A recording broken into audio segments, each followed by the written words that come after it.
এমন বৃষ্টির দিনে কাকভেজা হয়ে ইনানি বিচের এই ফেমাস রেস্টুরেন্টে যাওয়াটা অর্থিত ছিল কিনা তা দেখাবো আজকের ভিডিওতে। শুরুটা করেছিলাম ডাব চিংড়ি দিয়ে। ডাবের হালকা মিষ্টি একটা টেস্টের সাথে চিংড়ি খুব আহামরি না হলেও বেশ ফ্লেভারফুল ছিল। এখানে কিন্তু নারকেলের পিসও আছে। ভেটকি পাতুরিটা একদম ট্রেডিশনাল ওয়েতে সরিষা পেস্ট আর কলাপাতায় মুড়িয়ে স্টিম করে কুক করা।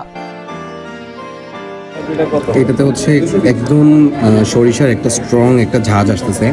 আসলে মানে ফ্রাই সব জায়গায় ভালো লাগে, বাট আমার কাছে মনে হয়েছে যে ফিশের মধ্যে কক্সবাজারের মধ্যে আলুবনির লইটা ফ্রাইটাই হচ্ছে মেবি সবচেয়ে বেটার।